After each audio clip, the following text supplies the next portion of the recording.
क्या आपने कभी सोचा है कि कुछ लोग बड़ी आसानी से दौलत बना लेते हैं, जबकि दूसरे दोगुनी मेहनत करके भी उसी आर्थिक दौड़ में फंसे रहते हैं?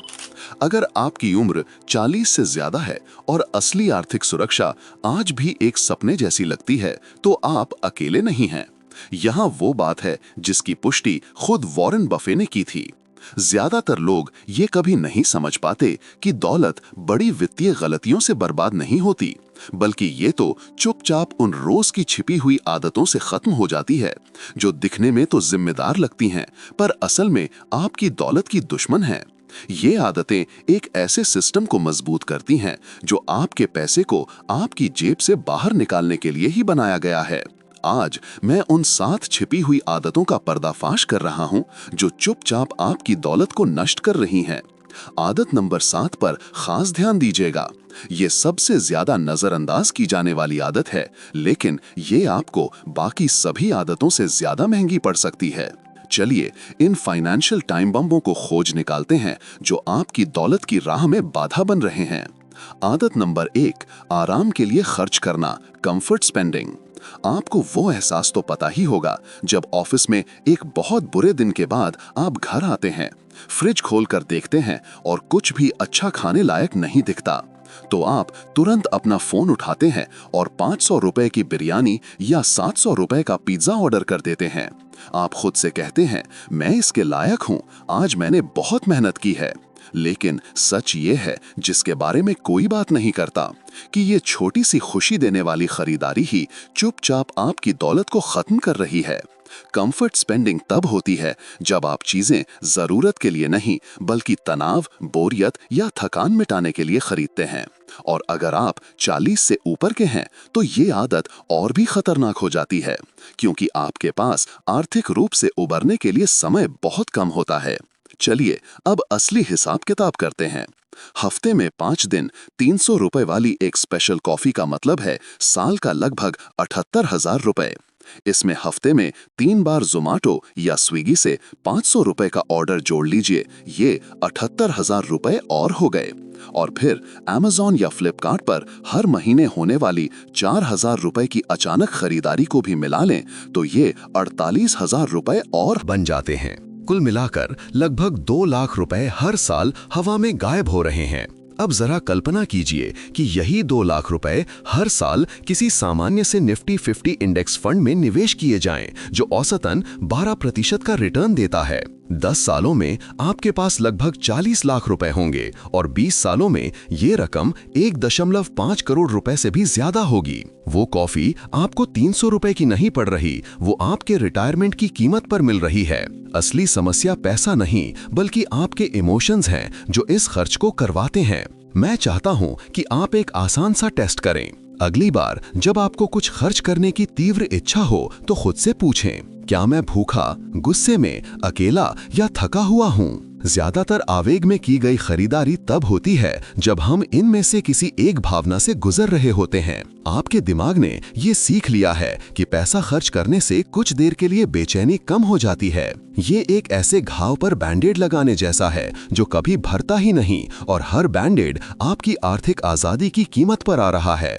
इसका समाधान पूरी तरह से खर्च बंद करना नहीं है, वो तो असंभव है। इसका राज है आदत को बदलना। जब आप थके होने की वजह से बाहर से खाना मंगाना चाहें, तो उसकी जगह नहा लीजिए और 2 अंडे की भुर्जी बना लीजिए। जब बोरियत की वजह से ऑनलाइन शॉपिंग करने का मन करे, तो किसी दोस्त को फोन कर लीजिए या 15 मिनट के लिए टहलने निकल जाइए। अपने फोन पर एक मुफ्त की खुशियों की लिस्ट बनाइए, ऐसी चीजें जो आपको बिना पैसे खर्च किए अच्छा महसूस कराती हैं। आपके दिमाग को विकल्पों की जरूरत है, अभाव की नहीं। ये रहा आपका एक्शन प्लान। 2,000 रुपए से ज्यादा की किसी भी खरीदारी के लिए 48 घंटे का नियम लागू करें। उस दौरान खुद से पूछें कि ये जरूरत है या सिर्फ एक आवेग।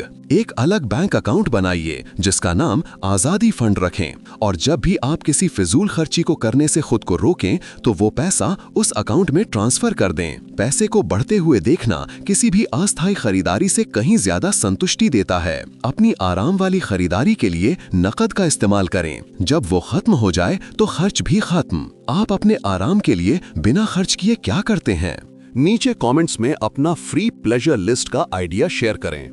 अब कंफर्ट स्पेंडिंग का सबसे डरावना हिस्सा ये है कि कम से कम आपको पता तो होता है कि आप ये कर रहे हैं, लेकिन एक और दौलत का दुश्मन है जो 24 साल आपके खिलाफ काम कर रहा है और शायद आपने उस पर ध्यान भी नहीं दिया होगा। आदत नंबर 2, छोटे मोटे शुल्क और सब्सक्रिप्शन को नजरअंदाज करना। आपके क्रेडिट कार्ड स्टेटमेंट पर दिखने वाले 199, 299 या 499 रुपए के छोटे छोटे चार्जेस भले ही मामूली लगें, पर वो पैसों को चूसने वाले उन मच्छरों की तरह हैं जो अकेले तो छोटे होते हैं पर झुंड में आपका खून चूसकर आपको खत्म कर सकते हैं। एक औसत भारतीय अपने मासिक सब्सक्रिप्शन खर्च को लगभग 2000 रुपए कम आंकता है, जिसका मतलब है कि साल के 24,000 रुपए आपकी जानकारी के बिना ही गायब हो रहे हैं, आपको पता ही नहीं चलता। हम बात कर रहे हैं उन स्ट्रीमिंग सर्विसेज की जिनका आप इस्तेमाल नहीं करते, भूले बिसरे जिम मेंबरशिप, बैंक के चार्जेस, एटीएम से पैसा निकालने का शुल्क और वो मुफ्त के ट्रायल जो चुपचाप पेड सब्सक्रिप्शन में बदल गए। लेकिन 40-50 की उम्र के लोगों के लिए असली खर्च यहां आता है, निवेश की फीस। आपके 50 लाख रुपए के रिटायरमेंट पोर्टफोलियो पर लगने वाली वो छोटी सी 1% की सालाना फीस 20 सालों में चक्रवृद्धि ब्याज के नुकसान को मिलाकर आपको 20 लाख रुपए से भी ज्यादा का चूना लगा सकती है। ज्यादातर लोग सही स्टॉक चुनने पर ध्यान देते हैं, लेकिन उन फीस को पूरी तरह नजरअंदाज कर देते हैं जो गारंटी के साथ उनके रिटर्न को खा जाती है। ये तो ऐसा है जैसे आप अपनी गाड़ी की स्पीड की चिंता कर रहे हैं जबकि आपकी पेट्रोल की टंकी में ही छेद है। चलिए मैं आपको असली आंकड़ों से हकीकत का आईना दिखाता हूं। बैंक के मेंटेनेंस चार्जेस औसतन 200 से 300 रुपए महीना होते हैं, यानी साल के 3600 रुपए। दूसरे बैंक के एटीएम इस्तेमाल करने पर लगने वाली फीस आसानी से साल के 2000 से 3000 रुपए तक पहुंच सकती है। इसमें वो सब्सक्रिप्शन जोड़ दीजिए जिन्हें आप भूल चुके हैं, और कई लोग सिर्फ फीस और शुल्कों में ही साल के 25,000 से ज्यादा गंवा रहे हैं। यही पैसा अगर 12% के रिटर्न पर निवेश किया जाए तो 10 सालों में ये लगभग 5 लाख रुपए बन सकता है। आप सचमुच बैंकों और कंपनियों को खुद को गरीब बनाने के लिए पैसे दे रहे हैं। इसे ठीक करना आपके सोचने से कहीं ज्यादा आसान है, लेकिन इसके लिए 30 मिनट की जासूसी करनी होगी। अपने पिछले 3 महीने के बैंक और क्रेडिट कार्ड स्टेटमेंट निकालिए। हर महीने कटने वाले खर्च को हाईलाइट करें। नेटफ्लिक्स, हॉटस्टार, अमेज़न प्राइम, कोई ऐप सब्सक्रिप्शन, जिम। जो कुछ भी आपने पिछले 30 दिनों में इस्तेमाल नहीं किया है उसे तुरंत कैंसिल कर दें। जिन्हें आप रखना चाहते हैं उनके लिए कंपनी को फोन करके डिस्काउंट मांगें या सालाना बिलिंग पर स्विच करें। इससे 10-15% की बचत हो सकती है। निवेश की फीस के लिए ये बहुत जरूरी है।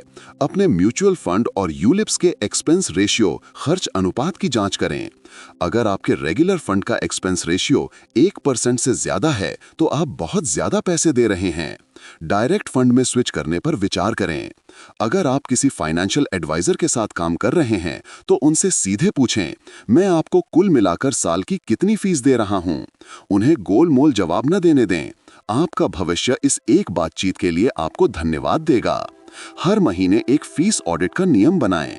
सिर्फ 15 मिनट देकर अपनी दौलत में लगने वाली इस सेंध को बाढ़ बनने से पहले ही रोकें। लेकिन आगे बढ़ने से पहले मुझे पूछना है, क्या आपको ये बातें अब तक मददगार लगीं? देखिए, हम तो अभी सिर्फ उन बातों की शुरुआत कर रहे हैं जो सच में आपकी आंखें खोल देंगी। अगर आपको इससे कुछ सीखने को मिल रहा है तो बस नीचे एक छोटा सा कमेंट कर दीजिए, कीप गोइंग। इससे मुझे पता चलता है कि मैं सही रास्ते पर हूं और आपके लिए ऐसा ही कंटेंट बनाने की प्रेरणा मिलती है। क्या आपने कमेंट किया? बहुत बढ़िया। चलिए आगे बढ़ते हैं। यहाँ एक ऐसी बात है जो आपके होश उड़ा देगी। आप मेरे बताए गए हर एक शुल्क को खत्म कर सकते हैं और फिर भी अपनी दौलत को गायब होते हुए देख सकते हैं। क्यों?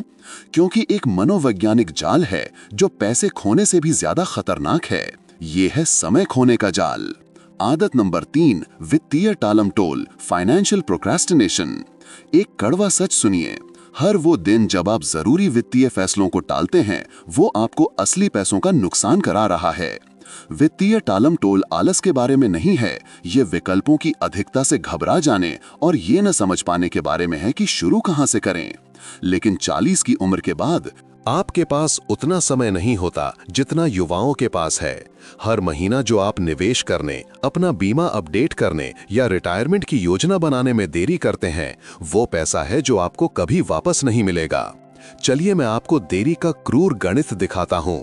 अगर आप 40 साल की उम्र में हर महीने 10,000 रुपए का निवेश 12% सालाना रिटर्न पर शुरू करते हैं तो 60 साल की उम्र में आपके पास लगभग 1 करोड़ रुपए होंगे। लेकिन अगर आप सिर्फ 5 साल इंतजार करते हैं और 45 की उम्र में शुरू करते हैं तो आपके पास सिर्फ 54 लाख रुपए होंगे। ये टाल मटोल के लिए 46 लाख रुपए का जुर्माना है।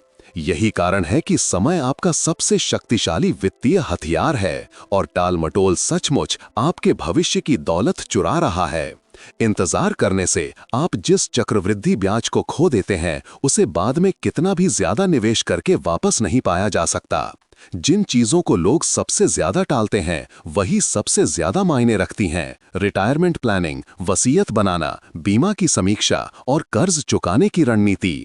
मैंने 45 साल के लोगों को देखा है जिनकी कोई वसीयत नहीं है, 50 साल के लोग जिन्होंने सालों से अपने पीपीएफ या एनपीएस अकाउंट को देखा तक नहीं, और ऐसे लोग जो क्रेडिट कार्ड का 30-40% ब्याज भर रहे हैं जबकि उनके सेविंग्स अकाउंट में पैसा यूं ही पड़ा है। इनमें से हर एक देरी की एक असली कीमत है जो समय के साथ बढ़ती जाती है। इस टाल मटोल के चक्र को कैसे तोड़ें? उस एक वित्तीय काम को पहचानें जिसे आप टालते आ रहे हैं और जिसे करने से आपको रात में अच्छी नींद आएगी। शायद वो किसी अच्छे फीस ओनली फाइनेंशियल प्लानर से मिलना हो, अपनी वसीयत अपडेट करना हो या अपने निवेशों की समीक्षा करना हो। उसे लिख लीजिए, नाम देने से चिंता कम हो जाती है।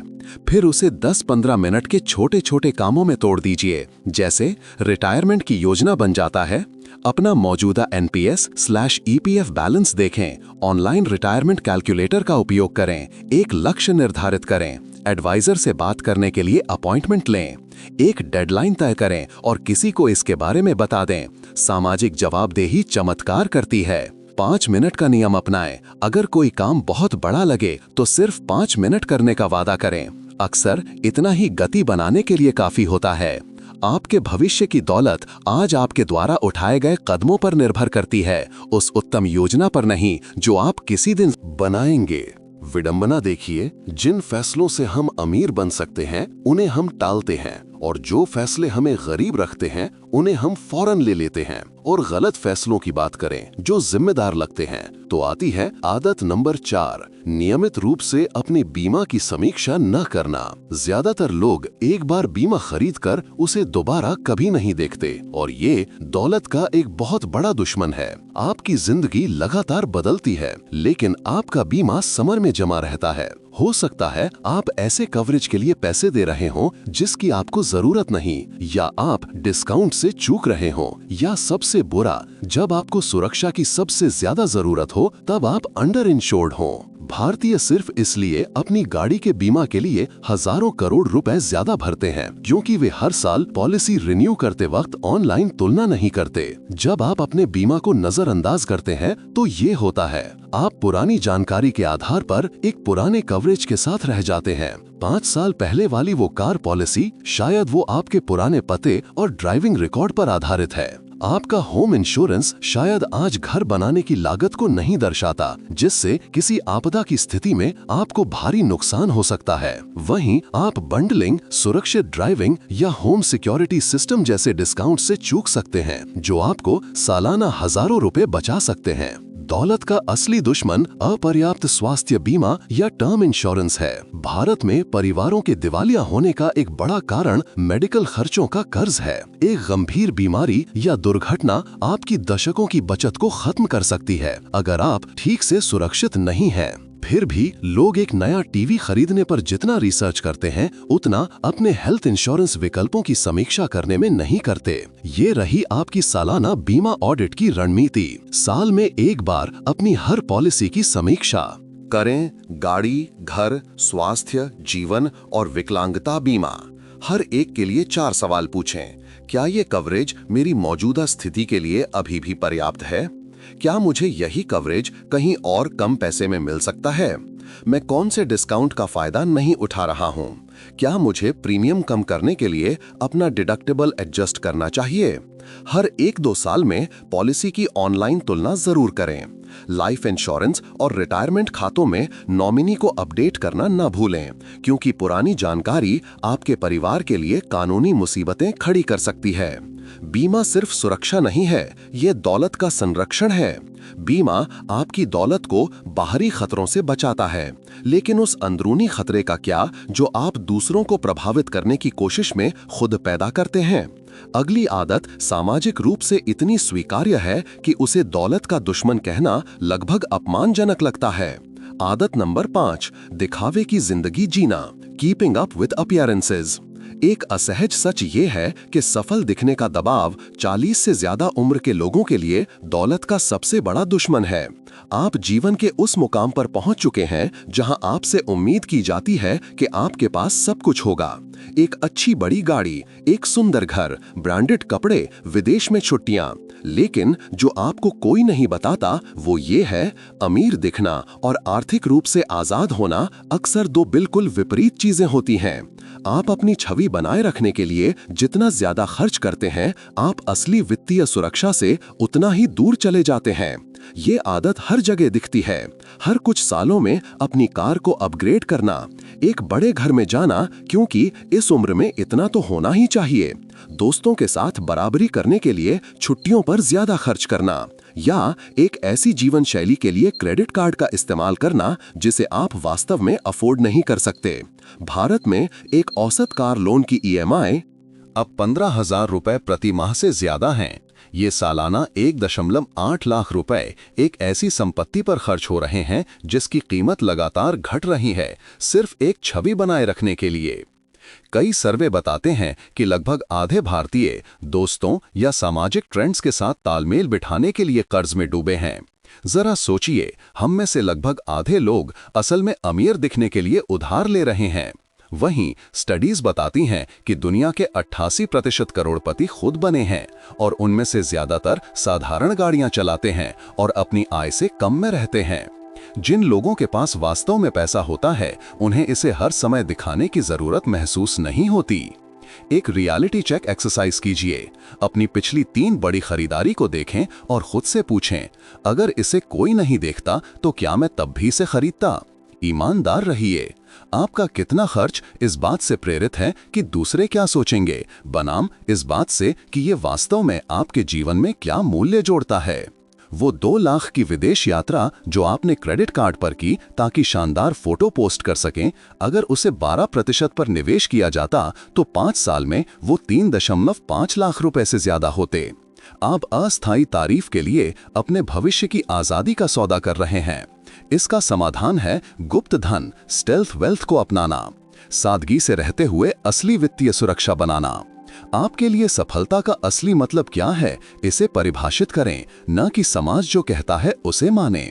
क्या ये मन की शांति है, जल्दी रिटायरमेंट है, अपने बच्चों की मदद करना है? जब आप अपने असली लक्ष्यों को स्पष्ट कर लेते हैं तो सामाजिक दबाव का विरोध करना आसान हो जाता है। आपका क्या मानना है? क्या लोग क्या कहेंगे का डर सच में हमें गलत वित्तीय फैसले लेने पर मजबूर करता है? नीचे कमेंट्स में अपनी राय जरूर दें। आप अब तक बताई गई हर आदत पर महारत हासिल कर सकते हैं, लेकिन अगर आप अगली आदत को नजरअंदाज करते हैं तो आप अभी भी वित्तीय रूसी रूले खेल रहे हैं। ज्यादातर लोग सोचते हैं कि नौकरी होने का मतलब सुरक्षा है, लेकिन ये सबसे खतरनाक वित्तीय मिथक है। आदत नंबर 6, सिर्फ एक आय स्रोत पर निर्भर रहना। अगर आपकी पूरी वित्तीय जिंदगी एक सैलरी पर निर्भर है तो आप बिना किसी सुरक्षा जाल के एक वित्तीय रस्सी पर चल रहे हैं। ये 40 से ज्यादा उम्र के लोगों के लिए विशेष रूप से खतरनाक है, क्योंकि इस उम्र में नौकरी ढूंढने में 50% ज्यादा समय लगता है और वित्तीय जिम्मेदारियां आमतौर पर ज्यादा होती हैं। घर का लोन, बच्चों की शिक्षा, बूढ़े माता पिता। एक नौकरी छूटना, स्वास्थ्य समस्या या कंपनी का बंद होना आपकी दशकों की प्रगति को पटरी से उतार सकता है। हकीकत यह है कि सिर्फ ईपीएफ और एनपीएस के भरोसे आरामदायक रिटायरमेंट नहीं मिल सकता। अगर आप अभी से कई आय स्रोत नहीं बना रहे हैं तो आप खुद को बाद में वित्तीय तनाव के लिए तैयार कर रहे हैं। इसका लक्ष्य कई नौकरियां करके खुद को मारना नहीं है, बल्कि आय के ऐसे स्रोत बनाना है जो तब भी आते रहें जब आप काम नहीं कर सकते। ये डिविडेंड देने वाले स्टॉक हो सकते हैं, किराए की संपत्ति, अपनी विशेषज्ञता में फ्रीलांस कंसल्टिंग या डिजिटल उत्पाद बनाना जो आप सोते समय भी बिकते हैं। सिर्फ एक अतिरिक्त आय स्रोत से भी आपका वित्तीय जोखिम नाटकीय रूप से कम हो जाता है। उन स्किल से शुरुआत करें जो आपके पास पहले से हैं। दौलत बनाने का राज ये है, अतिरिक्त आय को अपनी जीवन शैली बढ़ाने में खर्च न करें, बल्कि उसका उपयोग कर्ज चुकाने, रिटायरमेंट के लिए निवेश करने या एक आपातकालीन कोष बनाने में करें। कई आय स्रोत बनाना आपको वित्तीय आपदा से बचाता है, लेकिन एक चीज है जो आपकी आय और बचत दोनों को एक साथ नष्ट कर सकती है। ज्यादातर लोग इस संबंध को तब तक नहीं समझ पाते जब तक बहुत देर नहीं हो जाती। आदत नंबर 7, स्वास्थ्य और कल्याण की उपेक्षा करना। ये एक ऐसी बात है जो ज्यादातर फाइनेंशियल एडवाइजर आपको नहीं बताएंगे। आपका स्वास्थ्य आपकी सबसे बड़ी वित्तीय संपत्ति है। खराब स्वास्थ्य आदतें न सिर्फ आपकी जिंदगी छोटी करती हैं, बल्कि आपकी दौलत को भी तबाह कर देती हैं। आज रिटायर होने वाले एक औसत भारतीय दंपत्ति को रिटायरमेंट के बाद सिर्फ स्वास्थ्य खर्चों के लिए 50 लाख रुपए से ज्यादा की जरूरत होगी, और इसमें लॉन्ग टर्म केयर शामिल नहीं है। डायबिटीज, हृदय रोग और मोटापे जैसी पुरानी बीमारियां काफी हद तक रोकी जा सकती हैं, फिर भी इनके प्रबंधन में सबसे ज्यादा खर्च होता है। अपने स्वास्थ्य की उपेक्षा करना एक दोहरा वित्तीय झटका देता है, बढ़ते चिकित्सा खर्च और घटती कमाई की क्षमता। इन आदतों को सुधारने के लिए छोटे छोटे कदम उठाएं। रोज 30 मिनट टहलना, घर का बना खाना खाना, तनाव को मैनेज करना, ये सिर्फ स्वास्थ्य के फैसले नहीं हैं, ये वित्तीय फैसले हैं। दुनिया की सारी वित्तीय योजनाएं बेकार हो जाएंगी अगर आप रोकी जा सकने वाली स्वास्थ्य समस्याओं के कारण अपनी बनाई हुई दौलत का आनंद नहीं ले सकते। आपका शरीर वो वाहन है जो आपको वित्तीय स्वतंत्रता तक ले जाता है। इसे एक मूल्यवान संपत्ति की तरह माने।